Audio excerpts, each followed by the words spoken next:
If you want to become a successful content creator, you must write engaging content. Captivating readers and keeping them interested is really key to continued success and repeat traffic.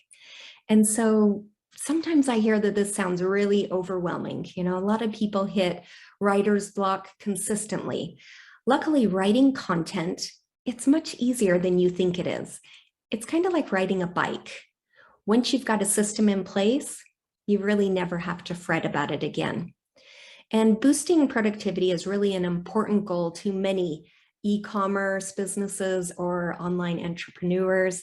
Many of us know that by keeping it simple and focusing all of our efforts on one thing at a time, we can really streamline our outputs and achieve significant results. I learned very early on that one way to make writing content more effortless and more consistent is to batch produce them. And I'm sure you've heard the term before, especially if you've been in business for any amount of time. But what does batching content actually look like? Hello and welcome to another episode of Digital Marketing Made Simple. I'm your host, Jenny Lyon, and today I wanted to dig into the secret to successful content creation. The secret, batching. All right, so when you sit and focus on one thing, it is simply more effective, right? More efficient. And with that attention focus, naturally, you will be able to achieve your best results much quicker. So batching allows you to become ultra focused on the messages that are going to resonate with your audience. So you want to focus on quality content production, and really it can help you stay in that entrepreneurial flow. So when it comes to batching content, the time and accelerator benefits really do become apparent. So a quick pro tip: in between batching, go back and edit older posts to ensure that they remain relevant and optimized for SEO. So that basically means if you have content that you created, last year or 5 years ago, go back and edit those. Make sure that that content's going to stay relevant and that it's really optimized for SEO. So when it comes to content creation, I always say it's like playing football with your brain, right? The first step is to really visualize what you want to happen and then make it real by writing it down. And if you have several pieces of content in mind, then it really can help to write them all down on paper at once. And then once this is done, you can review that list and see if there's any patterns, right? Or relationships between the content that will give you an idea of how to release them. So let's dive into 5 steps that you can really use to start batching and making your content creation a breeze. You might want to pause if you're listening right now, or if you're multitasking, stop and come back. You'll probably want to take some notes as I really dig into the nitty-gritty here. So step 1 is to brainstorm all your ideas, right? Have you ever had the experience of looking at your screen and just thinking to yourself, what am I going to create? I don't even know, right? Not cool. It's definitely a buzzkill when it comes to batching content. So it's really important to schedule creative brain dump day, right? That's what I do. You want to brainstorm topics, questions, images, interactive ideas, influencers, and all the other ideas that can really educate and add value to the lives of your target audience. So you want to write down every idea that comes to you. At this point, there's really no need to evaluate them all. Just write down as many as you can in, say, 15 minutes, and then move on to the next step. If the ideas really aren't flowing, then it's a good idea to get away from it, right? Take a break from your screen. When this happens to me, I like to take a walk. I might stop and just do a light chore around the house, or sometimes I'll even meditate. I need something sometimes to give me like an energy boost or an inspiration boost. Now, to go a little bit deeper, do something else, right? So create a mind map, use specific prompts, or whatever it is that works for you. But remember to scribble down ideas as they come to you, and don't judge them, right? There's no need to worry about whether it's a good idea or not, or even if you'll even use it. Even a so-so idea can sometimes lead to a brilliant one down the road. So step 2 is to conduct keyword research. So the point of keywords is to help people find your website and your content. So you want to make sure that they can find your content, right? I mean, that's the whole point. Of course, that's the point, and that's why you want your content to appear on the first page of results. The more traffic that you get, the more chance, for someone who's interested in your topic to read it and become customers if you're offering a product or service. So to make your website more visible to those search engines, you want to have an SEO strategy. SEO is search engine optimization, if you didn't know. And you're probably thinking, how am I even going to know what to write about? But it is more simple than you think it is. I always say to begin with a detailed examination of the specific words that people would be searching for that would be related to your product or service. And then once you know those keywords, then you can create content that includes, but is not limited to, those keywords. So remember, you want to write about topics and keywords that people are actively searching for. And here's another little pro tip. So you want to optimize your posts with long tail keywords to help drive more traffic to your site. So there are a ton of tools out there. I use Yoast, but use one. It will optimize your posts, and it will also help you to see what parts of your posts are optimized and which posts part of the post you need to work on. Step 3 is to create your outline. So this step really sets everything else apart, right? You've kind of got to find that time to sit down to create simple outlines for your topics. And I know a lot of people are not keen on creating outlines, but I really think it's a good idea to have something that can help you keep on track with your writing.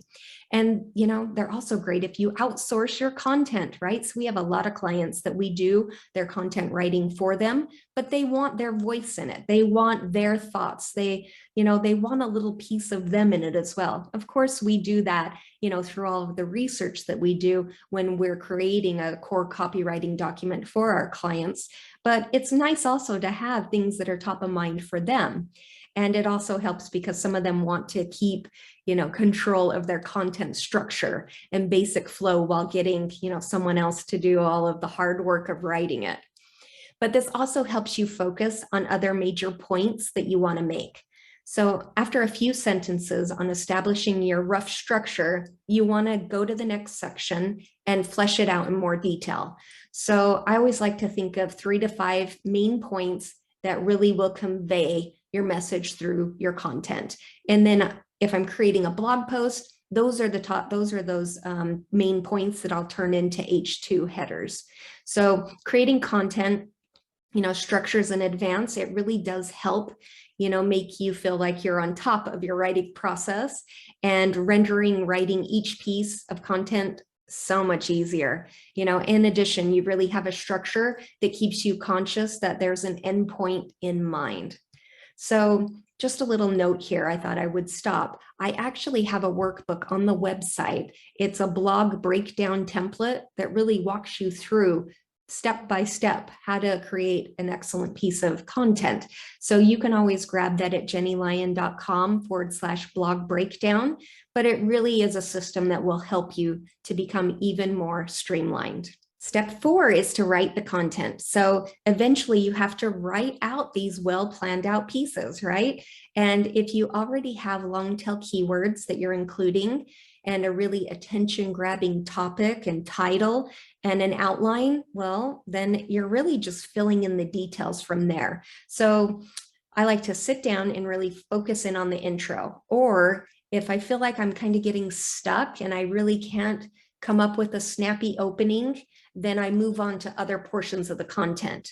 And alternatively, if you're feeling like, you are having one of those great writing days, don't hold off on drafting other pieces of content just because you finished one. Seize the mood, right? And strike while that writing iron is hot. And if you prepare several pieces of content in one sitting, that's great. You can set them aside or use them for future publishing dates, whatever it is, but go with it. Step 5 is editing. So out of all of the components of content creation, editing probably benefits the most from batching. So there's so many people that publish a piece of content without taking the time to proofread it. And a good proofreader, man, they are worth their weight in gold. They will catch your errors. They, can just kind of go through it, and no matter how fast you type, they can catch the errors. And after you've reviewed your copy several times, then I usually suggest, take a break from it, give it a little bit of rest, then come back, read it one more time, make sure that it's polished. And this process will really help you avoid getting attached to that first draft, and it'll open up your thinking to the possibility of improving the quality of your writing. So a good idea when writing copy is to do several reads of your copy in the editing stage. You want to look for different things each time. So I usually look, through it, and I think, as someone in my audience, my ideal client avatar, what would I want to be reading, right? What could I do to strengthen the piece? Or what could I do to make it more clear? And really, these can include anything that you can think of that would offer more value to your audience. And of course, you can use something like Grammarly to correct problems in your writing, highlight and give suggestions to improve your writing, and really refine it a little bit. You can also use it just to do a quick polish. Step 6 is the fun part. This is where you add the bells and whistles. So by bells and whistles, I mean things like the image used in the header, the descriptive words and tags used in the copy, the style of the layout, the calls to action, share buttons for social media. The list kind of goes on and on. But online profits are so much higher than offline profits, because when making sales, the more bells and whistles you have, the higher your conversions will be. So here's an example of how to break it up into 4 manageable steps. So first up are your graphics. So you want to find 2 or 3 websites that you really like for graphics, right? Whether it's free graphics that you download, stock images. A lot of my clients love Canva. It's free and, makes creating graphics easy if you're not a graphic designer, and you can maintain a bank of custom images. We do a ton of graphic design for our clients. We do our graphic design in Photoshop or InDesign, but a lot of times we'll create templates for clients that they can pop into their Canva and use over and over again. But this just makes your content more appealing to your readers, and it gives them a more cohesive and pleasant reading experience. The second is to optimize your site for search engines. So after you upload the content to your website, you want to go back and fill out all the title tags, alt tags, make sure they're unique, set your featured image with a meta description, submit the post to Google Webmaster Tools, click on that search crawl button. And then number 3 is to remember to use a strong call to action. Oh my gosh, right? I cannot tell you how many pieces of content I see with no call to action. Where is it? What are we supposed to do next, right? And calls to action really do give the reader that next step that you want them to take, right? So for example, you can offer them a freebie that they can opt into, right? Which applies to what they're reading. This way they become a part of your ecosystem, and you could really continue to nurture that relationship. And last but not least is to check your links. So you want to make sure they're working, right? And that they're linked to other pages of your site by backlinking, and make sure that every link you insert into your post works and it's tracking. And then last but not least is step number 7. You want to create a content river. So now that you have your content mapped out, written, and pre-scheduled for the upcoming month or months, wouldn't that be something? You'll want to create your social posts for your content. And consistency is all about, it's really the whole key here. And it's really the essential element of any good content marketing strategy, whatever your piece of content is, whether you write a weekly blog, you record a weekly podcast, you do a weekly YouTube video, you should be creating that content, but then also creating an email to go out to your list and social campaigns, and they should all be in alignment. Why keep recreating the wheel when you can easily create a social content river off of just this one piece of content? When you're finished, you should have several pieces of content. So you should have tweets, which could be quotes from each article that you write or each piece of content. Facebook posts, you can use snippets of the copy within your content. Podcast outline, right? You could use your blog to record your podcast and use it to create your show notes. YouTube video, right? You could record your podcast like I do with the video on, and voila, I have a video for YouTube.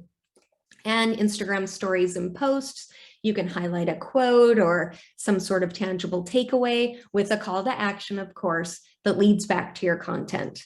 And a newsletter, right? You should be sending out a weekly email that's really going to remind your list that the content is live and continue to nurture them with other elements sprinkled in. And these should all add value by dropping a little bit of knowledge and pointing back to the content on your website. So what did we learn today? Well, first we learned that brainstorming your blog ideas is key. You need to brainstorm topics and questions, images, interactive elements, influencers, and other ideas that can really educate and add value to the lives of your audience. Number 2 is to conduct keyword research. Oh my goodness, please don't create your content without your keywords. Keywords help people find your website and your content. Create those outlines. I know a lot of people aren't keen to creating outlines, but it's a really great way to help keep you on track with your writing. And next up is you have to actually do the work. You have to sit down and focus on, the content that you're creating. And if you find yourself getting stuck and you can't come up with a snappy title or a snappy opening line, move on to another portion of it. Number 5 is proofreading and editing. After you've reviewed your copy several times, give it a break, then come back, read it one more time, and you're good to go.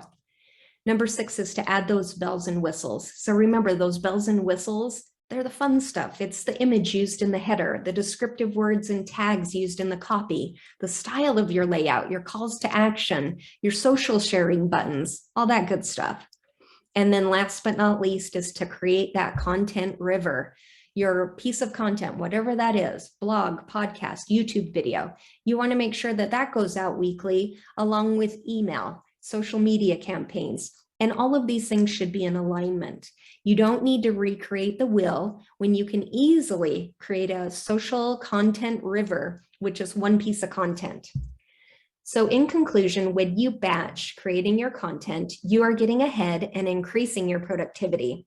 And when you sit and focus on content creation in one go, you also end up producing well thought out, high quality content, which will inevitably propel your business forward. Quality really matters if you want to become an authority in your field, and quality takes time. Your time suddenly becomes accessible to you to focus on other, more strategic business building activities. Well, I hope you found this episode of Digital Marketing Made Simple helpful, and I hope you like the secret to successful content, which is batching, right? If you have any questions at all, please reach out. I'm always happy to jump on a call. You can do so at jennylyon.com/chat. And my team and I, we're content experts and copywriters. And this is something we love to do, and we can really help you take your content to the next level. And before you go, don't forget, jump over, grab the blog breakdown workbook. It'll get you started on the right foot. And again, if you have any questions, please reach out. I'll see you next time. Have a great week. Bye for now.